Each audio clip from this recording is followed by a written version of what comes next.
Para este episodio de las letras rojas en el Evangelio de Juan, en el capítulo 2, vamos a ver algunos versículos que están contenidos entre el versículo 13 al versículo 22 y tiene que ver con la purificación del templo. Cuando Yeshua vino a Jerusalén, y aquí estamos viendo una maqueta de Jerusalén como es actualmente, y es aquí donde Yeshua vino a hacer la purificación del templo. Leemos en Juan capítulo 2, versículo 13 al 22 lo siguiente: estaba cerca la Pascua de los judíos y subió Yeshua a Jerusalén. Y halló en el templo a los que vendían bueyes, ovejas y palomas, y a los cambistas allí sentados, haciendo un azote de cuerdas. Echó fuera del templo a todos, y las ovejas y los bueyes, y esparció las monedas de los cambistas, y volcó las mesas. Y dijo a los que vendían palomas: quitad de aquí esto, y no hagáis de la casa de mi padre casa de mercado. Entonces se acordaron sus discípulos que está escrito: el celo de tu casa me consume. Y los judíos respondieron y le dijeron: ¿qué señal nos muestras ya que haces esto? Respondió Yeshua y les dijo: destruid este templo, y en 3 días lo levantaré. Dijeron luego los judíos: en 46 años fue edificado este templo, y tú en 3 días lo levantarás. Mas él hablaba del templo de su cuerpo. Por tanto, cuando resucitó de entre los muertos, sus discípulos se acordaron que había dicho esto, y creyeron la escritura y la palabra que Yeshua había dicho. Y aunque en este pasaje en particular Yeshua les dijo: destruyan este templo y en 3 días lo reconstruiré, lo levantaré, ahí vemos que está refiriéndose a su cuerpo, lo cual sucedió. En 3 días y 3 noches él resucitó entre los muertos. También en otra ocasión él profetizó que el templo de Jerusalén de su época iba a ser destruido. Y estamos viendo aquí una maqueta del actual Jerusalén para que veamos que se cumplió literalmente la profecía que él dio de que este templo iba a ser destruido. Actualmente lo que vemos en el monte del templo es esta cúpula, que es una cúpula dorada originalmente. De hecho, al ratito se las vamos a enseñar en otro videoclip. Pero aquí estamos viendo lo que actualmente se encontrarían visto de una perspectiva aérea. Aquí está el Domo de la Roca, una cúpula de oro que vemos ahí, que es un templo musulmán. Y para que entiendan un poquito cómo está formado el templo, o cómo en tiempos de Yeshua fue reconstruido el templo, porque es que dijeron: oye, en 46 años fue hecho este templo y tú dices que va a ser levantado en 3 días. Bueno, ¿por qué fue así? Porque aunque el templo, el segundo templo, la época de Yeshua, fue reconstruido por Zorobabel cientos años antes de Yeshua, fue Herodes el Grande el que llevó a cabo una obra de expansión, una obra para ampliar el templo, ya que, como podemos ver aquí, el monte, el terreno donde estaba el templo era un área pequeña, pero lo que hizo Herodes el Grande fue ampliar, rellenar de tierra toda esta plataforma, porque no había suficiente terreno, no había suficiente monte para contener el tamaño de la ampliación que quería Herodes el Grande hacer. Así que lo que hizo fue aumentar tierra aquí a este lugar y poner murallas de contención. Esto que estamos viendo aquí son murallas de contención para que la tierra que él puso aquí no se derramara. Podríamos decir que Herodes el Grande amplió, creó montaña, creó monte, terreno para poder construir ahí el templo. Lo que vemos actualmente, realmente, cuando se destruye el templo, en el año 70 después de Cristo, se destruye el templo, todas las rocas del templo fueron echadas hacia abajo. De hecho, al ratito les voy a enseñar un video donde están las rocas. Y lo único que queda actualmente como vestigios del templo pues son las vallas de contención. Lo que ahora vemos, los muros que vemos alrededor, no eran en realidad parte del templo, sino eran parte de la muralla de contención. De hecho, ese puntito rosa que ven ahí, a ver si le puede hacer ahorita un acercamiento. En el puntito rosa, lo que ven ahí, ese es el muro de los lamentos. Es lo que actualmente se ve como el muro de los lamentos. Es ahí donde es tradicional venir a orar, por cuanto es lo más cercano, el lugar más cercano que se tiene al monte del templo. Es el lugar más sagrado para el judaísmo. Ahora, esta sección, que es el monte del templo, conocido como el monte Moriah, que es donde se llevó a cabo el sacrificio de Isaac, donde Abraham iba a sacrificar a Isaac. Esto es el monte Moriah, y de este lado, vamos a ver la ciudad de David. Esta es la ciudad de David, que como vemos tiene la forma de una shin. De este lado, este valle de acá, el valle del Cedrón, el valle del Gihón y el valle central. La Jerusalén original tiene la forma de una shin. La letra shin tiene que ver con el Shaddai, que tiene que ver con los pechos de una mujer, de donde sale leche, lo que nutre. Por eso es que Sion, la Jerusalén original de David, que de hecho nos la están iluminando ahorita, nos están ayudando con la iluminación, es aquí la ciudad original que fundó David, la que le conquistó a los jebuseos, y es de aquí que se conoce como Sion, que saldrá la leche espiritual, de aquí saldrá la nutrición para todas las naciones, de aquí saldrá la Torah, la instrucción. Así que es muy interesante ver la ciudad original de Jerusalén, la ciudad de David. Es muy interesante verla, porque aún la topografía de la Jerusalén, de ahí sale, de eso se forma el paralelismo de la mamá que alimenta a sus hijos a través de la leche también. Bueno, pues lo que les expliqué con la maqueta allá adentro, ahora lo pueden ver en la realidad. Aquí están la plataforma que contenía todo ese monte de piedra que se puso para construir el templo. Es esta. Estos muros que estamos viendo aquí son los muros de la plataforma que contenía el terreno para donde se construyó el templo. Y de hecho, si seguimos por este muro hacia allá, este muro es el mismo que el muro de los lamentos. El muro de los lamentos está ya del otro lado. Así que este es el muro de los lamentos, visto desde la parte de afuera o desde la parte de abajo. Y esas rocas que ustedes están viendo ahí apiladas son las piedras del templo. Son las piedras del segundo templo que echaron desde allá arriba, que tiraban desde allá arriba, cumpliendo la profecía de Yeshua, que no quedaría piedra sobre piedra del templo. O sea que vemos ahí que se cumplió. Allá arriba en el monte del templo pues ya no hay ninguna de estas rocas. Y está construido ahora el domo de la roca. Así que pueden ver aquí incluso el piso, cómo está hundido, porque esas piedras de más de 2 toneladas que caían desde arriba, pues a la hora de caer, caían aquí en el piso, y pues pueden ver ahí cómo quedaba hundido el piso. Entonces pues esto es lo que quedó del templo. De hecho, una de las acusaciones que le hicieron a Yeshua es porque consideraban que estaba amenazando que iba a destruir el templo.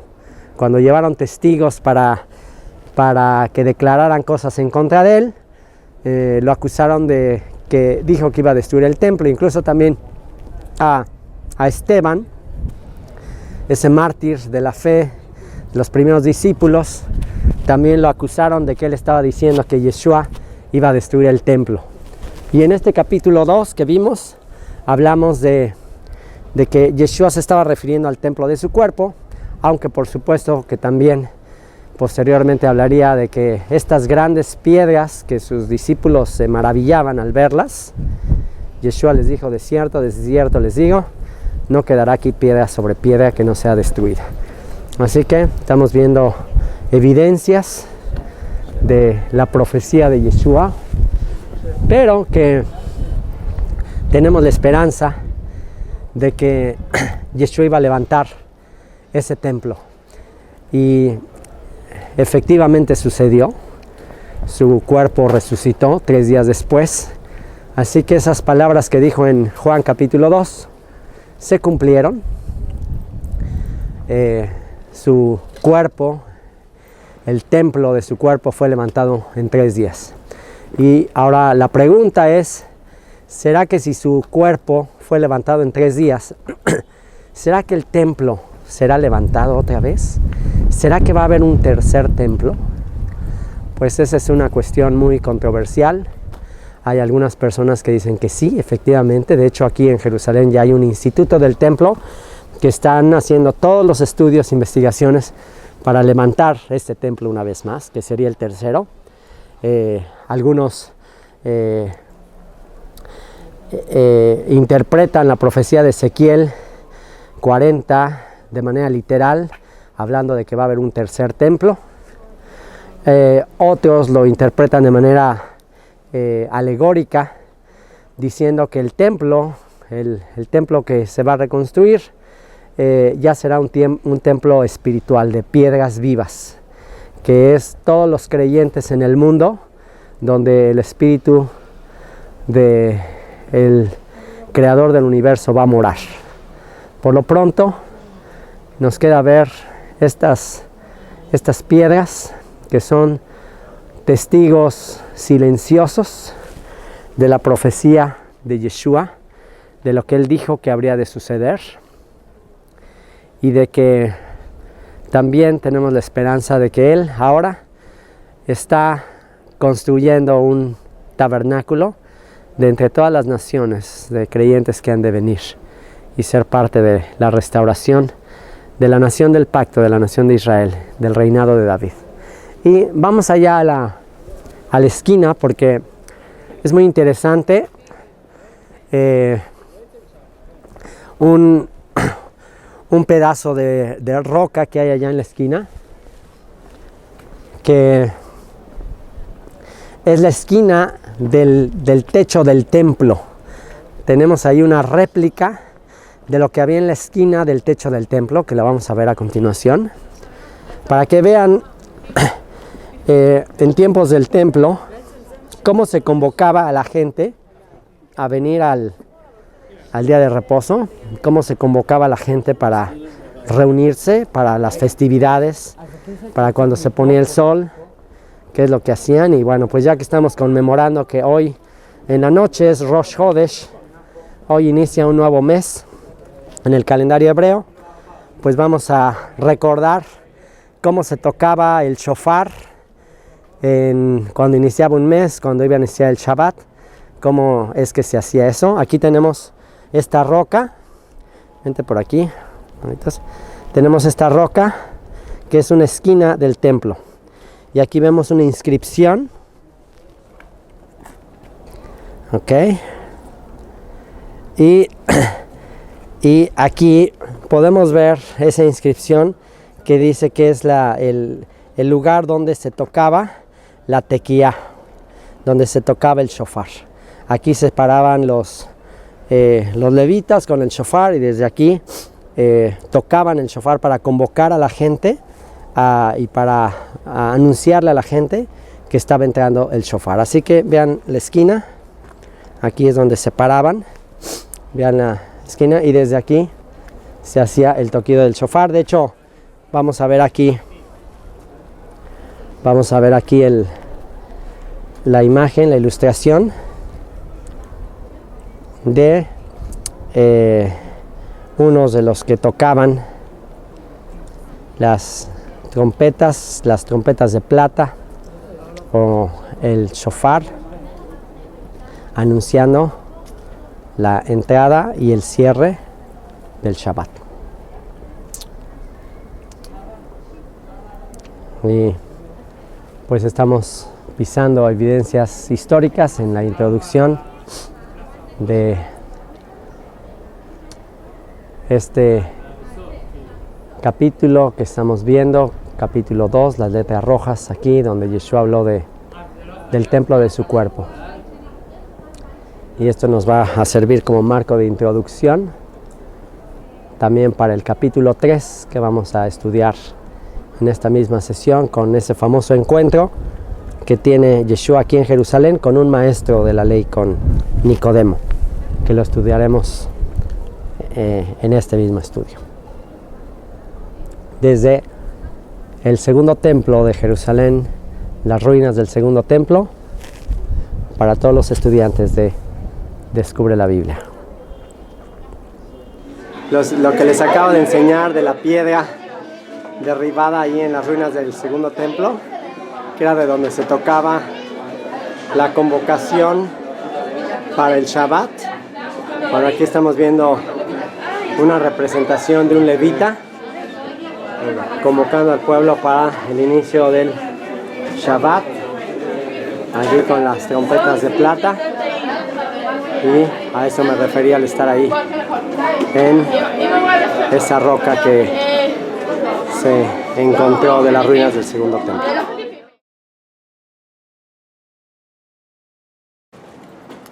Esta Hanukkah afuera de una ventana aquí en Jerusalén, en la ciudad antigua de Jerusalén, nos va a servir como marco del estudio del día de hoy en el Evangelio de Juan, capítulo 3, en las letras rojas. Y se está celebrando aquí en Jerusalén el 8º día de la fiesta de Hanukkah, el día en que se encienden las 8 velas de Hanukkah y que se completa este ciclo festivo donde se recuerda el milagro de Hanukkah, el milagro de la victoria judía sobre los griegos,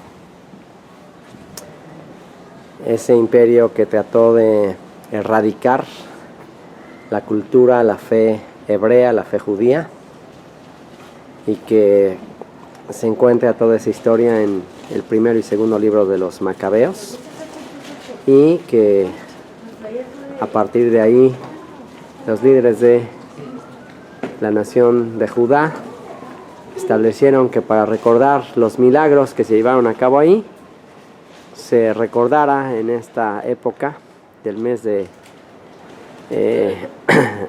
la fiesta de Hanukkah, que se recordara este milagro que se llevó a cabo. Así que ahora que estamos celebrando la victoria y pensando en la luz, en lo que representa la luz, pues son unas imágenes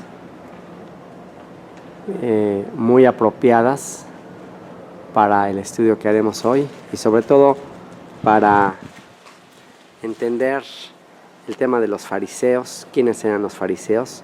Los fariseos surgen en esta época de los griegos, alrededor de 200 años antes de Cristo, el imperio griego que dominaba en esta región y que trataba de imponer el humanismo, el universalismo, el concepto de una religión, un mundo unido, y erradicando todo tipo de diferencias. Bueno, pues fue en esta época que un grupo de judíos celosos por su fe decidieron enfrentarse al poderoso imperio griego, y de una manera milagrosa lograron la victoria. Y había división en aquella época en Israel. Había algunos que estaban de acuerdo con la helenización, estaban de acuerdo con terminar y romper con sus costumbres, sus tradiciones, su fe, incluso el pacto que habían hecho en el monte Sinaí, y querían ser parte de los griegos, querían ser parte del nuevo mundo, del modernismo. Pero hubo otro grupo que se opuso a todo esto, y este grupo se llamaban los Prushim, o los separados, los que querían enfatizar en la fe de sus padres. Y estos Prushim son los que a la hora de transliterarlos se convierten en los fariseos. O sea que los fariseos, para tiempos de Jesús de Nazaret, eran grupos que lo único que buscaban era mantener su fe, aislarse de todo concepto extranjero y mantenerse fieles al pacto que Dios le había dado a Moisés. Y eso era todo lo que ellos querían fundar escuelas de enseñanza para enseñar la fe de sus padres, y de ahí surgieron los rabinos, la imagen de los rabinos y todo esto. Ahorita estamos aquí en un centro de estudio rabínico también en Jerusalén, y de ahí surge todo este movimiento, cuyo único propósito era separarse de toda la influencia extranjera, de toda la influencia griega y posteriormente romana. Y en tiempos de Yeshua, pues ellos eran los que dirigían la vida religiosa del pueblo de Israel. Aquí tenemos una vista espectacular del muro de Jerusalén. Vamos a ver un poquito más acá otra vista muy especial, y les sigo platicando la historia de los fariseos y la historia de un fariseo muy famoso en los evangelios, un fariseo llamado Nicodemo. Y hoy vamos a hablar de Nicodemo y de esa conversación nocturna que tiene con Jesús de Nazaret, que viene a visitar a Jesús de noche, viene con él a hacerle algunas preguntas, y al estar aquí podemos imaginarnos un poquito mejor cómo habrá sido ese episodio. Aquí vemos el muro de los lamentos. Estamos desde una azotea, desde un lugar aquí en Jerusalén, donde se tiene una vista bastante impresionante del muro. Y por ser el día de hoy un día de fiesta, el octavo día de Hanukkah, como les decía, pues está congregada aquí muchísima gente. Hoy se encendieron las 8 velitas de la Hanukkah. Ahí está encendida la Hanukkah. Y hoy justamente se está celebrando que ganaron los fariseos, que ganaron los que se opusieron al régimen griego, al humanismo, a romper con todo el pacto que habían recibido de parte de Moisés, y triunfó la fe sobre los conceptos materialistas, humanistas que traían los griegos. Y aquí estamos a 2000 años de distancia, todavía celebrando lo mismo, y todavía con muchos de los descendientes de esos fariseos actualmente ahí. Estos serían, digamos que, los descendientes actuales, doctrinalmente hablando, de ese partido de los fariseos, de esa secta de los fariseos que simplemente querían mantener sus costumbres, su ideología, por encima de toda influencia extranjera. Así que con este marco de victoria de los fariseos sobre la cultura griega, hablaremos de un fariseo famoso llamado Nicodemo, que tenía hambre de conocer cómo vivir mejor, cómo ser luz, cómo vivir adecuadamente para obtener la tan anhelada salvación que todo fariseo buscaba. Y viene a hablar con Yeshua en ese famoso episodio del capítulo 3 de Juan. Y el día de hoy vamos a reflexionar en esas palabras que le dice Yeshua a este líder fariseo, a este maestro de Israel que anhelaba la salvación, que anhelaba entender en qué consistía ser parte del reino de Dios.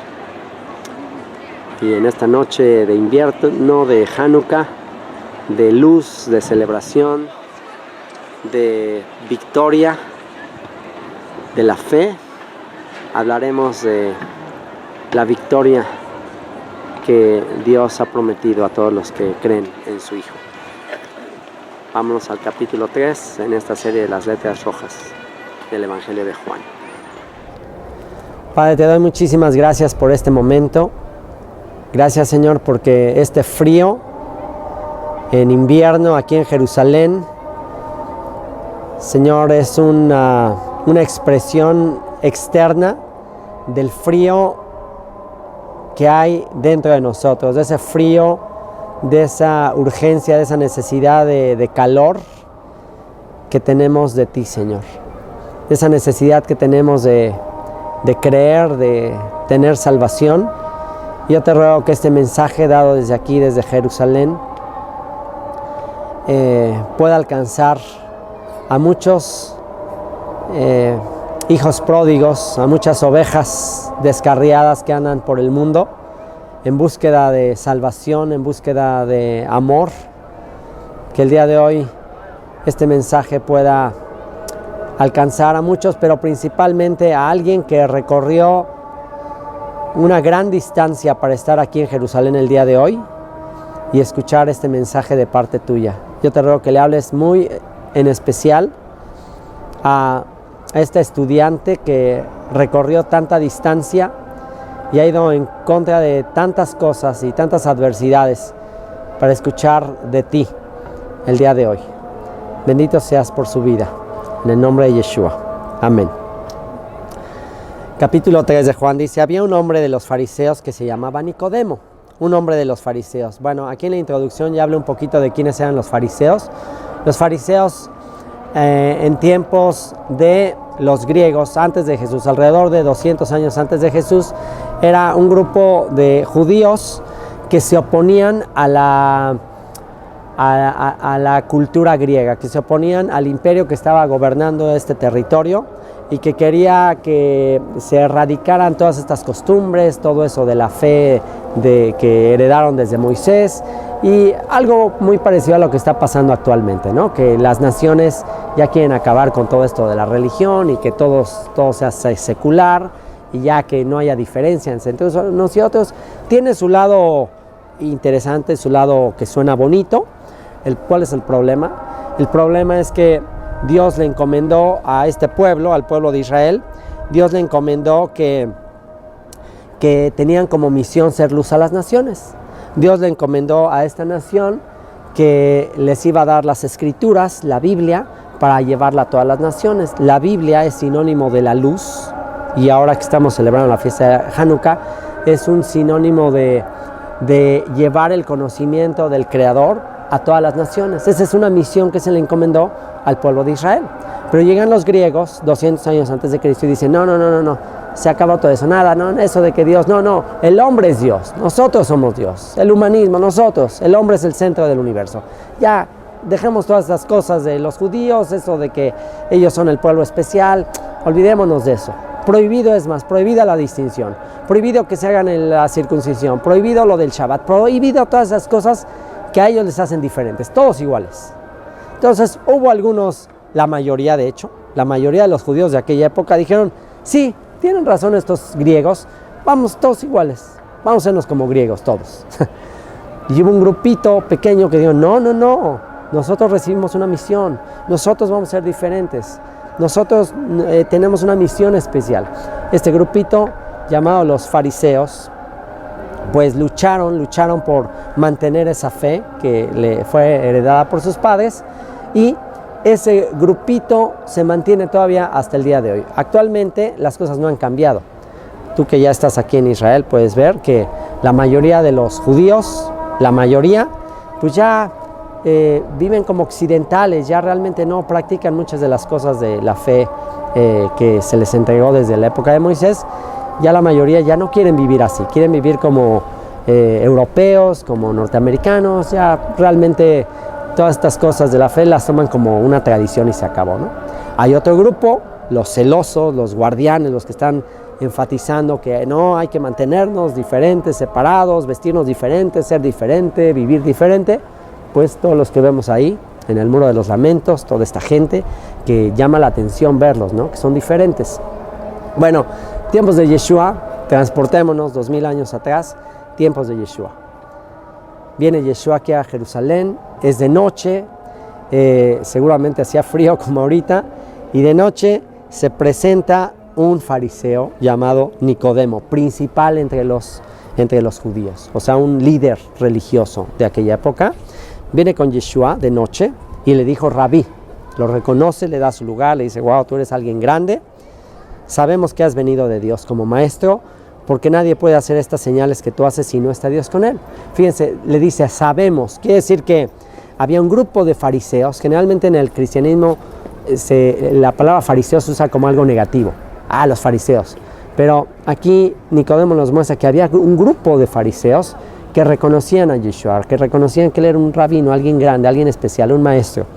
Y le dice, sabemos que has venido de Dios como maestro, porque nadie puede hacer estas señales que tú haces si no está Dios con él. Respondió Yeshua y le dijo, de cierto te digo que el que no naciere de nuevo no puede ver el reino de Dios. Y, o sea, Yeshua se va al grano. Yeshua ya sabía que venía Nicodemo, ¿no? O sea, porque pues apenas es como el protocolo, la introducción. Apenas Nicodemo llega, oye, no, yo sé que tú eres un maestro, yo sé que vienes de Dios. Y le dice, mira, el que no nace de nuevo no puede ver el reino de Dios. Si lo para en seco y le dice, ¿quieres que empecemos a hablar de cosas de Dios? ¿Quieres entender el reino de Dios? Tienes que nacer de nuevo. Vamos a ir al grano, ¿no? Una característica del verdadero israelita, del judío, pues vamos al grano. Necesitas nacer de nuevo. Necesitas nacer de nuevo. Nicodemo le dijo, ¿cómo puede un hombre nacer siendo viejo? ¿Puede acaso entrar por segunda vez en el vientre de su madre y nacer? Respondió Yeshua, de cierto te digo que el que no naciere de agua y del Espíritu no puede entrar en el reino de Dios.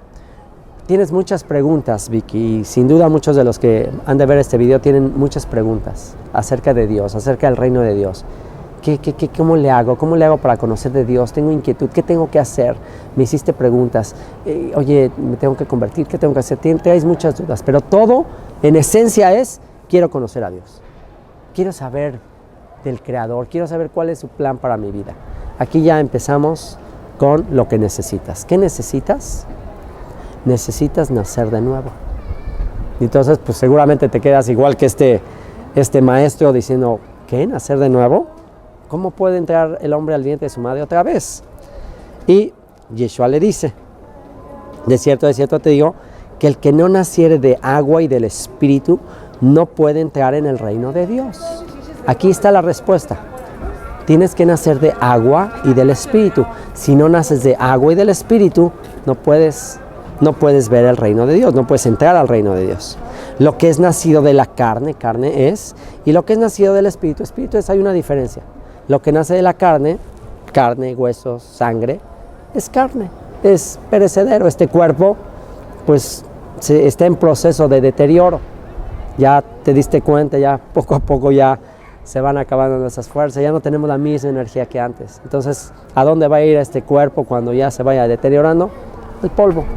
Entonces, lo que es carne y hueso, sangre, eso se va al polvo, pero el Espíritu es el Espíritu. Entonces, aquí está hablando de que el ser humano para entrar al reino de Dios necesita 2 nacimientos. Necesitas nacer 2 veces. Ya naciste físicamente, tomó 9 meses para que fueses formada, para que tu cuerpo fuese formada. Toma 9 meses para que el cuerpo humano se forme en el vientre materno. Pero toma toda una vida para que el espíritu sea formado. Los 9 meses en el vientre de tu mamá sirvieron para formar tu cuerpo. Pero toda la vida que has llevado sirve para formar, engendrar tu espíritu. Y tú te preguntarás ahorita, bueno, ¿y cómo? ¿Cómo puedo, mi espíritu cómo puede nacer? Aquí está la respuesta. Tu espíritu solo puede nacer de agua y del espíritu. ¿Qué? Nacer de agua. ¿Qué es eso de agua del espíritu? Muy simple. ¿Qué es el agua? El agua es un símbolo que Yeshua está usando de la palabra de Dios, de las escrituras. El agua es sinónimo de las escrituras. ¿Cómo lo sabemos?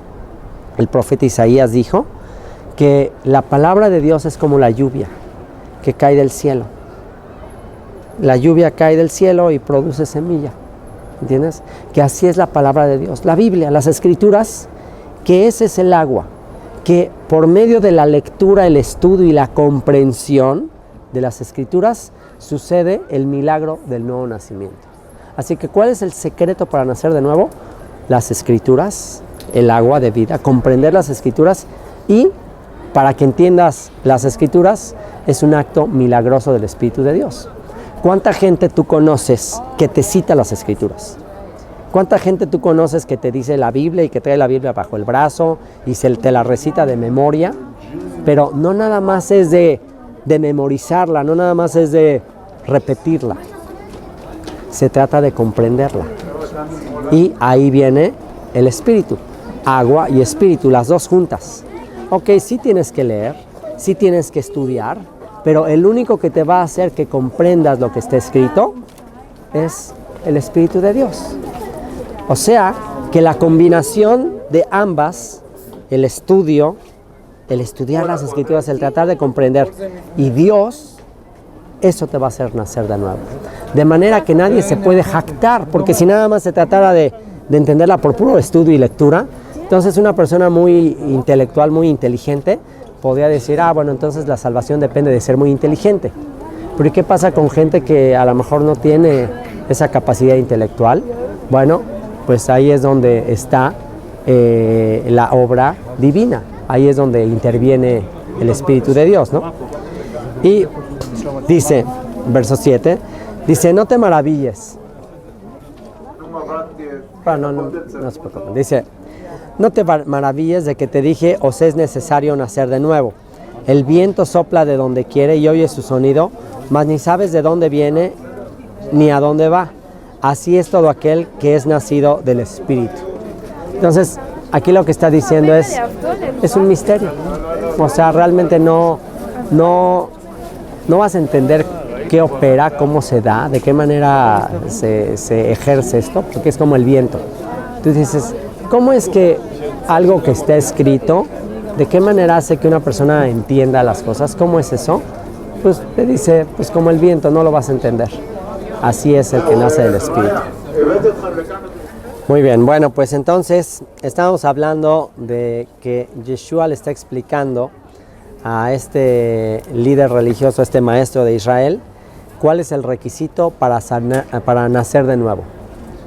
¿Cuál es el requisito para tener vida eterna, para entrar al reino de Dios? Nacer de nuevo de dos elementos, agua y el Espíritu. Un elemento tiene que ver con una responsabilidad, algo que nosotros podemos hacer, algo que Dios no va a hacer por nosotros. ¿Qué es lo que Dios no va a hacer por nosotros? Bueno, Él no puede estudiar por nosotros. Es nuestra responsabilidad recibir el agua. Es nuestra responsabilidad ser buena tierra, ¿no? Él habló de los diferentes tipos de terreno donde cae la semilla, en la parábola del sembrador, ¿se acuerdan? Parábola del sembrador, y la semilla, la palabra de Dios, cae en 4 terrenos diferentes, ¿no? Buena tierra, entre pedregales en el camino y entre espinos. Entonces, de nosotros depende el trabajo que se hace en la buena tierra para recibir, ser buenos receptores de la palabra. Así que una parte la hacemos nosotros, otra parte la hace Dios. ¿Cuál es la parte que hacemos nosotros? Lo que tú estás haciendo, Vicky. El estudio, la diligencia, el invertir. Tú invertiste para venir acá. Tú ahorraste, invertiste, tú estás deseando invertir, compras libros, estudias. O sea, el estudiar, el comprender la palabra, no necesariamente, por supuesto que agua y espíritu, o sea, va a ser una obra milagrosa de Dios para que comprendas la palabra, pero no es tan sobrenatural como a veces se piensa, que tú vas a estar leyendo y de repente así, wow, un milagro y sobrenatural, ya entendiste todo. No. O sea, requiere diligencia, requiere investigación, requiere que busques en un diccionario una palabra que esté difícil y no entiendas, y lees en la Biblia longanimidad y dices, ¿qué? ¿Qué es eso de longanimidad? No entiendo nada. Bueno, pues vete a un diccionario y ve qué quiere decir longanimidad. Vas a encontrar ahí la palabra impiedad. ¿Qué es impiedad? Pues no sé. Bueno, búscalo en un diccionario. Entonces, esa parte sencilla de estudiar, una parte, bueno, sencilla pero que requiere trabajo, esa es la parte que te corresponde a ti. Esa es la parte de remover la tierra y trabajarla para recibir la semilla.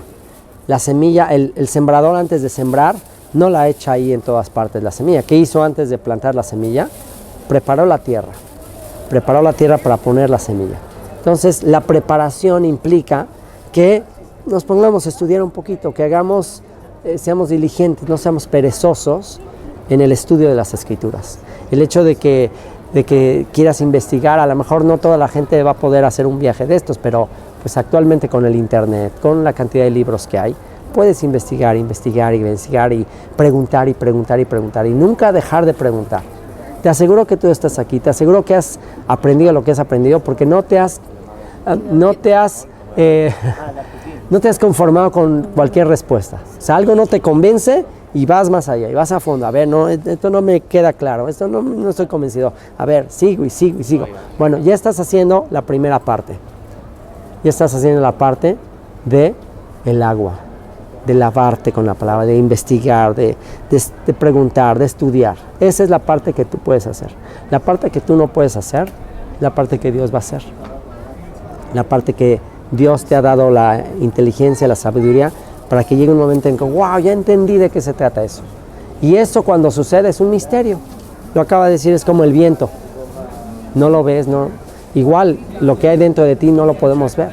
Pero lo que sí sabemos es que Dios está trabajando en ti, en tu vida, dentro de ti, para que un día, y yo espero y anhelo, que este sea el día, 8º día de Hanukkah, el día que se enciende toda la Hanukkah, que estamos celebrando la luz, la victoria sobre la influencia de las naciones, que hoy comprendas la sencillez del mensaje de Yeshua.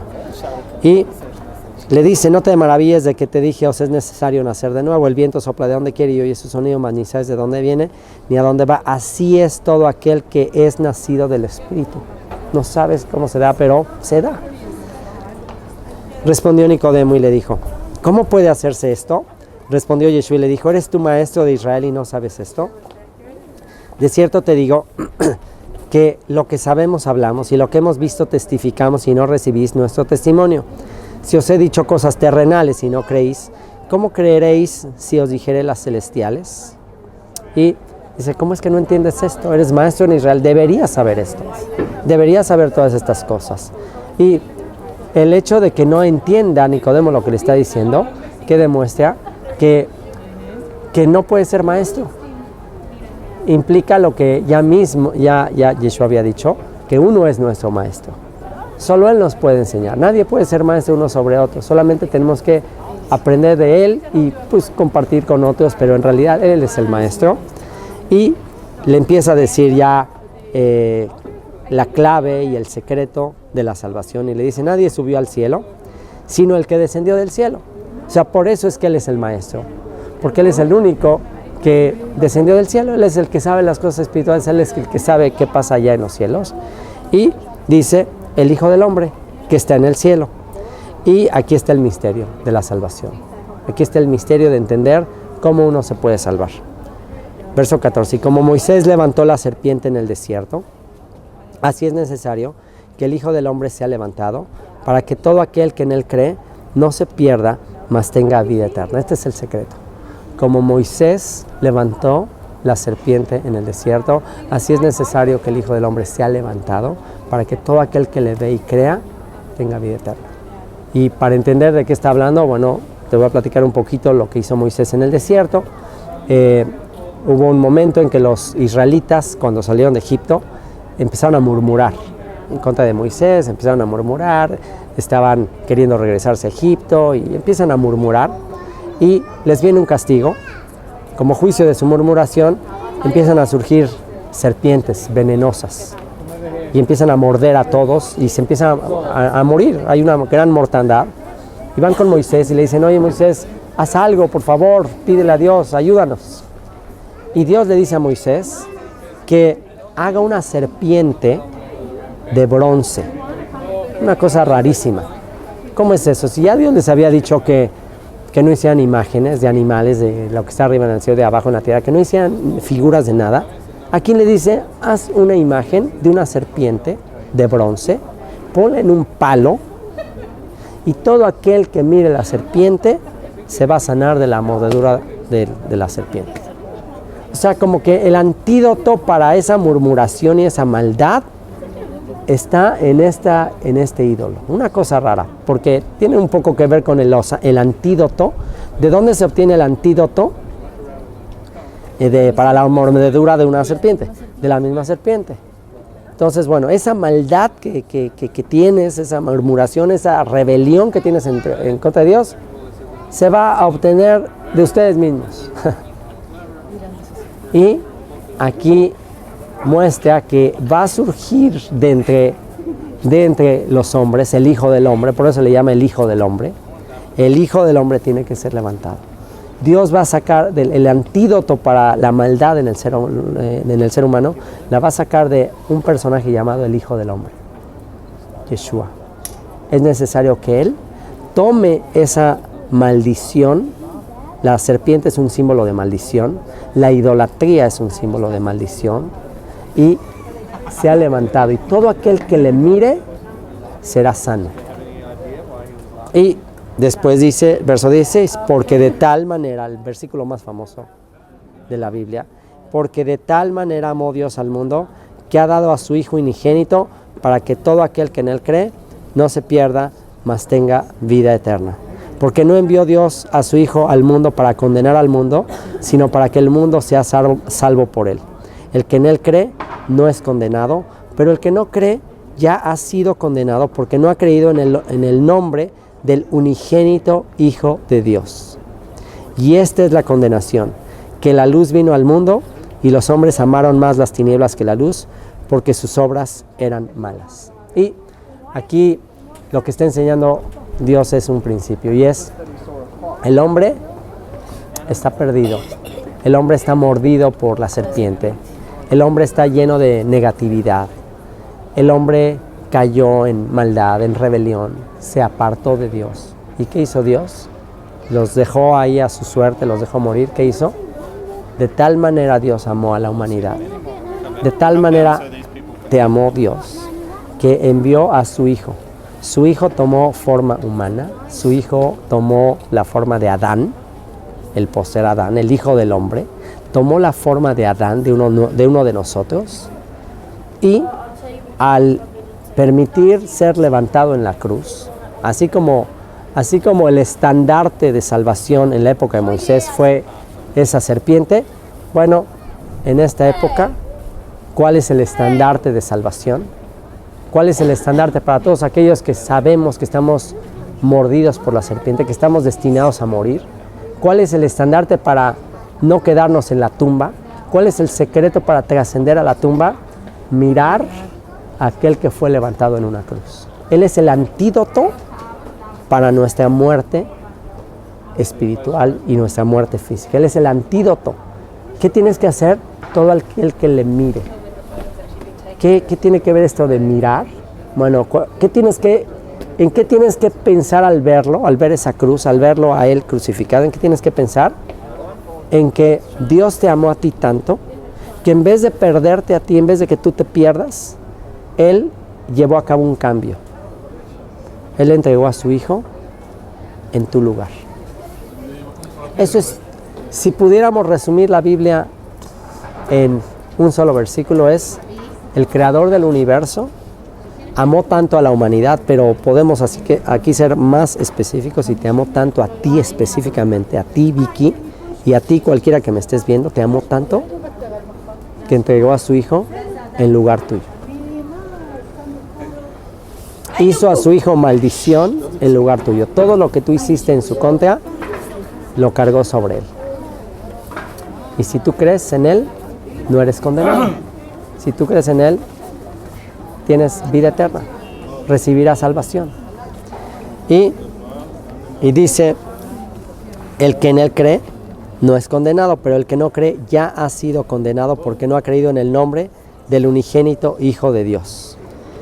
Bueno, pues nos cambiamos a un lugar aún mejor del lugar donde estábamos, para cerrar con este estudio que es mi más grande oración, y estoy seguro que se va a cumplir, porque aquí no hay manera de que no se cumpla el propósito de este estudio, porque el rey Salomón, cuando inauguró el templo en este lugar, pidió que todas las oraciones que fuesen hechas en este lugar fuesen contestadas. Por eso es que este es un lugar tan sagrado. en la fe del pueblo de Israel. Y este estudio tiene que ver con un solo tema. ¿Qué necesitamos para ser salvos? ¿Qué necesitamos para entrar al reino de Dios? En resumen, ese es el más grande anhelo y la más grande necesidad que tiene todo ser humano, ¿o no? ¿O acaso no recorrimos largas distancias para llegar a este momento? Así que si tenemos la confirmación histórica de que Dios contestó afirmativamente que toda oración que se hiciera dirigidos hacia este lugar iba a ser contestada, pues entonces tenemos la seguridad que una vez que estamos entendiendo el agua de la que está hablando este pasaje, el agua de la palabra, pues solamente tenemos que invocar el Espíritu de Dios. Todo aquel que invocare la salvación, todo aquel que invocare al Señor será salvo. Así que, pues, aquí nos está dando la clave, así como Moisés levantó la serpiente, ahí está, en esa historia tan sencilla. Así como Moisés levantó la serpiente, así es necesario que el Hijo del Hombre sea levantado. Un descendiente de Adán, Jesús de Nazaret, Yeshua, Él sea levantado. Él es el que habría de ser levantado. Dijo que cuando Él sea levantado, a todos atraeré a mí. Dijo, cuando el Hijo del Hombre sea levantado, atraeré a todos. O sea que el verle en la cruz produce una atracción. Trata de pensar por qué te atrae, qué es lo que te atrae de la cruz. ¿Qué es lo que te atrae de observar, de ver a ese hombre que se entregó en esa cruz? ¿Qué tiene de atractivo ver la cruz? ¿Qué tiene de atractivo que Él dijo, cuando Él sea levantado, a todos va a atraer a Él? ¿Qué tiene de especial mirarle? ¿Qué tiene de especial? ¿Qué estamos viendo en esa cruz? ¿Qué estamos viendo ahí? Estamos viendo el amor de Dios. Si alguna vez has dudado del amor de Dios, lo único que tienes que hacer es mirar esa cruz. Te amó Dios de tal manera que dio a su Hijo para morir en tu lugar. Eso es todo lo que necesitas. Tú y yo no podemos obtener y no podemos entrar al reino de los cielos, a menos que entendamos que toda la Escritura, que es lo que aquí está diciendo, necesitas nacer del agua, toda la Escritura apunta, el clímax de la Escritura es apuntarte al Hijo de Dios que muere en una cruz. Y si tú crees eso, y si tú confías en que eso sucedió, y aquí tenemos todas las evidencias y toda la historia apunta a ese acontecimiento de la cruz. Y así de simple, si tú crees que Dios te amó tanto, que dio a su Hijo para morir en tu lugar, tienes vida eterna. El que en Él cree no es condenado, pero el que no cree ya ha sido condenado porque no ha creído en el nombre del unigénito Hijo de Dios. Has rechazado la salvación de Dios, has rechazado el medio que Él proveyó para que tengas vida eterna. Y va a concluir este estudio diciendo, porque no envió Dios a su Hijo al mundo para condenar al mundo, sino para que el mundo sea salvo por Él. El que en Él cree no es condenado, pero el que no cree ya ha sido condenado porque no ha creído en el nombre del unigénito Hijo de Dios. Y esta es la condenación, que la luz vino al mundo. Él dijo, yo soy la luz del mundo, el que me sigue no andará en tinieblas. Esta es la condenación. Él vino a dar testimonio de la luz, de la eternidad, de la bondad, de la justicia, del perdón, del amor. Él vino a dar testimonio de eso. Él vino a alumbrar al mundo con su luz. Pero dice, y los hombres amaron más las tinieblas que la luz, porque sus obras eran malas. La luz vino al mundo. Hace 2000 años se manifestó esa luz, esa bondad, esa generosidad, ese perdón, esa misericordia. ¿Y qué hizo el mundo con esa luz? Podríamos decir que a 2000 años de distancia, podríamos decir que el ser humano recibió la luz. No la recibió. Decidió vivir y seguir viviendo en oscuridad. ¿Por qué? Porque dice, porque sus obras eran malas. Es decir, el ser humano no se quiso arrepentir. El ser humano no quiso cambiar. El ser humano quiso seguir en la misma oscuridad. Pero creo que ha llegado el momento de que esto continúe. Creo que este tiempo en que estamos conmemorando la victoria de la luz, creo que es el momento para que no nos volvamos a equivocar en rechazar la luz. Porque todo el que hace lo malo aborrece la luz y no viene a la luz para que sus obras no sean reprendidas. Mas el que practica la verdad viene a la luz para que sea manifiesto que sus obras son hechas en Dios. Vicky y todos los que me están escuchando, ¿tienes algún tipo de obra? ¿Hay algo en tu vida por lo cual no quieras venir a la luz? ¿Hay algo que quisieras tú mantener escondido? ¿Hay algo que te avergüence de tu vida? ¿Hay algo que te obstaculice o te impida el venir a la luz que Él te está ofreciendo? ¿Hay algo en tu vida que esté ahí como escondido y que no quieras manifestarlo y por eso te resistes a entregarte a Él? Bueno, en tu caso, no sé en el caso de muchos de los que van a ver este estudio, yo creo que no. Yo creo que tus obras, lo que tú has estado haciendo por ayudar a tus papás, por conocerle, muestran que quieres hacer obras, quieres hacer acciones para acercarte a Dios. Entonces, tú tienes las obras, tienes las acciones para venir a Él. ¿Qué te impide? ¿Qué te impide venir a la luz? No hay nada que te lo impida. Si hoy estás aquí en Jerusalén, si hoy estás aquí en este lugar y estás lista para venir a la luz, estás lista para recibir ese regalo que el Creador del universo te dio, que es su Hijo, si lo entendiste hoy de una manera mucho más simple de lo que antes lo habías entendido, pues, ¿qué tienes que hacer? ¿Qué se hace con un regalo? Se recibe, se agradece. ¿Qué te parece esta época en la que viniste? Ponte a pensar todo lo que ha pasado en tu vida para venir aquí a Jerusalén, el lugar donde todo empezó. Hoy hablamos de por qué ese lugar era tan sagrado, la piedra del fundamento donde todo se inició, la creación de Adán y Eva, el sacrificio de Isaac, el monte Moriah, aquí donde todo sucedió, el lugar más santo. Les trajo aquí el Señor y no nada más alguien que está aquí físicamente, sino cualquiera que va a ver este video, y es lo mismo porque el mensaje está saliendo de este lugar, es el mismo mensaje. ¿Qué tienes que hacer? Recibirlo. Pregunta, Vicky y todos los que escuchan este estudio, ¿tienes el mismo anhelo que tuvo ese maestro de Israel, Nicodemo? ¿Tienes ese anhelo de tener vida eterna? ¿Quieres tener vida eterna? ¿Quieres recibir el regalo del Hijo de Dios para el perdón de tus pecados? ¿Quieres tener la seguridad de la salvación, de entrar en el reino de Dios? ¿Crees que si tú haces una oración sencilla en este lugar, donde Dios prometió que iba a escuchar a todos, no importa de dónde vinieran, tienes la confianza de que si tú aquí en este momento haces esa oración, Él te va a escuchar y te va a dar el regalo de la vida eterna?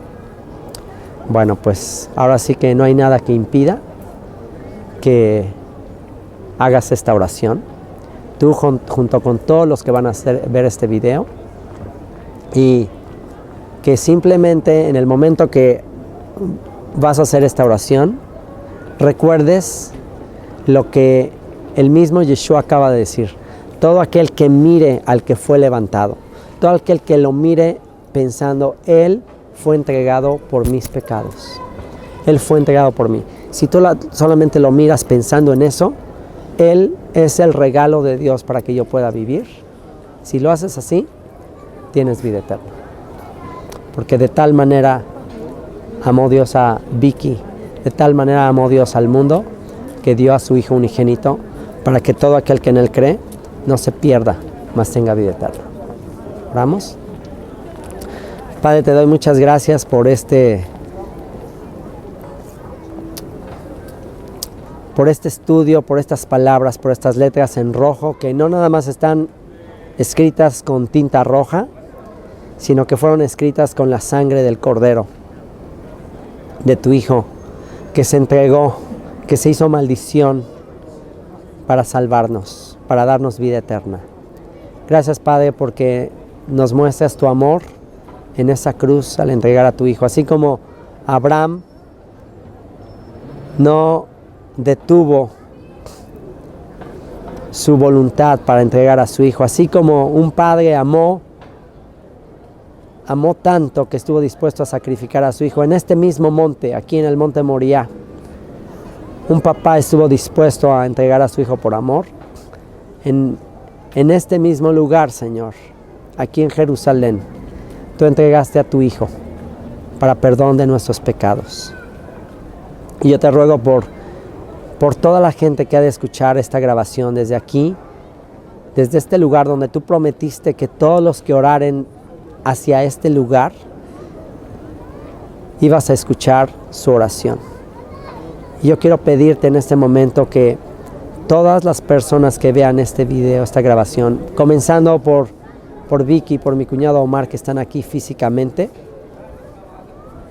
que todos los que oren hacia este lugar, pidiéndote salvación, pidiéndote a Yeshua, pidiéndote que tengan vida eterna, que tú los escuches y que el día de hoy nazcan del Espíritu. Ya tienen la información, ya tienen el agua, ya tienen la palabra, pero ahora se requiere de un acto sobrenatural de nuevo nacimiento en el cual su espíritu nazca. Yo te ruego que el día de hoy marque para siempre la vida de estos dos hijos tuyos que están volviendo a este lugar el día de hoy, y de millones, en mi anhelo, de millones que han de escuchar este mensaje. Bendito seas por permitirme anunciar estas buenas nuevas de paz, estas buenas nuevas de salvación. Bendito seas, Yeshua. Y tú que escuchaste este estudio, Omar, Vicky, quizás en otras ocasiones ya lo has hecho, pero hoy te quiero invitar a hacerlo en este lugar. Te aseguro que hacerlo dirigido hasta este lugar, sin duda es algo especial, porque está escrito que es algo especial. Dios prometió que este lugar sería un lugar eterno de contacto de Él con todo aquel que venga y ponga su mirada hacia este lugar. Y en cualquier parte del mundo que tú te encuentres, poniendo tu mirada hacia este lugar, el estrado de sus pies, la ciudad del gran rey, recibe el regalo que Él te dio, su Hijo, el Hijo del Hombre. Observa el precio que se pagó por ti y dile en este momento: Padre, te doy gracias por el regalo de vida eterna. Gracias por haberme permitido conocer de tu escritura. Yo no tenía ni idea de tu palabra, de tu escritura. Yo no tenía ni idea de todos esos escritos que nos hablan de tu amor, pero tú me mostraste tu palabra, Señor. Me hiciste entender la sencillez de tu palabra. Señor, tú estás deseando el día de hoy que yo nazca de nuevo. Y yo quiero recibir el regalo de tu amor. Yo quiero recibir el regalo de tu Hijo, dando su vida por mí. Yo lo recibo. Y yo vengo a la luz. Yo quiero ser alumbrado por su luz, por su enseñanza. Y yo quiero ser fiel a sus enseñanzas. Yo consagro mi vida el día de hoy a tu reino. Yo decido el día de hoy nacer de nuevo, vivir para ti. Y decido hacer mi parte, que es purificarme con el agua de tu palabra y confiar en que tú vas a cumplir el nuevo pacto, que es poner tu espíritu en mí, escribir tus mandamientos, tus leyes en mi corazón y en mi mente, para que yo las ponga por obra. Bendito seas. por los méritos de Yeshua. Amén.